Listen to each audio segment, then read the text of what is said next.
জোরে বলেন সুবহানাল্লাহ।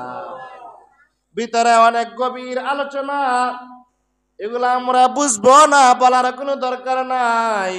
আল্লাহ রাব্বুল আলামিন খুশি হইয়া পয়গাম্বরকে 50 ওয়াক্ত নামাজ হাদিয়া দিলেন। জোরে বলেন সুবহানাল্লাহ।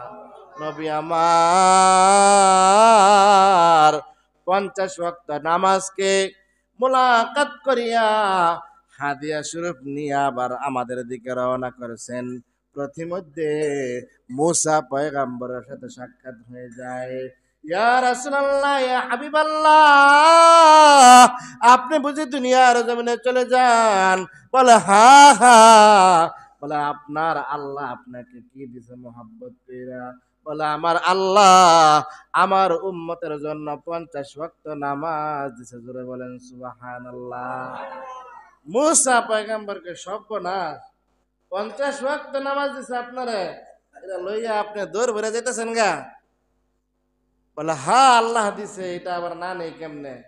মূসা পয়গাম্বর কয়, ইয়া রাসূলুল্লাহ, ইয়া হাবিবাল্লাহ, উম্মতের ব্যাপারে আপনার ধারণা নাই, উম্মতের ব্যাপারে আমার ধারণা আছে।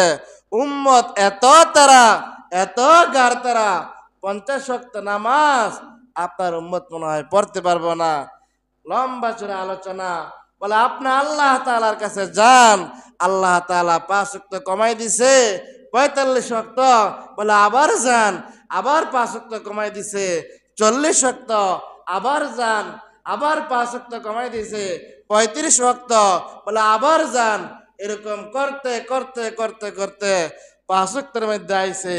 মূসা পয়গম্বর কয়, ইয়া রাসূলুল্লাহ, ইয়া হাবিবাল্লাহ, ইনসাফের খাতিরে আমি আপনার ছোট ভাই হিসাবে আপনাকে পরামর্শ দেই, নবী গো আপনি আবার যান।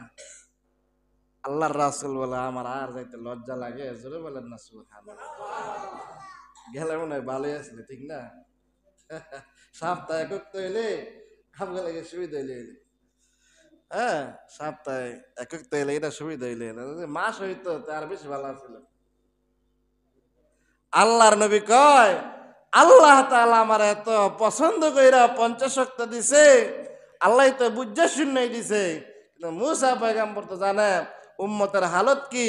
মূসা আলাইহিস সালাতু ওয়াস সালামের পয়গম্বরকে আল্লাহ তাআলা এত নেয়ামত দিয়েছিলেন, ওনার উম্মতদেরকে আল্লাহ তাআলা এত নেয়ামত দিয়েছেন, হ্যাঁ বাড়ি দিছে 12টা রাস্তা হয়ে গেছে। সুবহানাল্লাহ। 12টা রাস্তা হয়ে নদী পার হয়ে গেছে।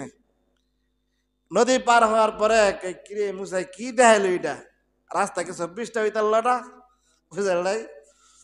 অগণিত বৎসর তাদেরকে আল্লাহ তাআলা মান্না ও সালওয়া খাওয়াইছে। মান্না ও সালওয়া খাওয়াইছে, অর্থাৎ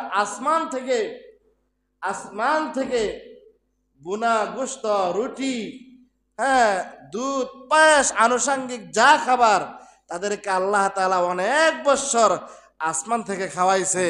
কিন্তু কপাল পোড়া নাফরমান গুলো এমন, এক সময় কয় যদি দুপুরে আবার না ফাড়ায় এর কদর থিয়া দেই। আল্লাহর ভান্ডারে ক বাপ, জোরে বলেন কদরে কুদ রত্তদারি বরকামান, কদরে কুদ রত্তদারি বরকামান, আংতা রব্বি আংতা হাসিবি জুল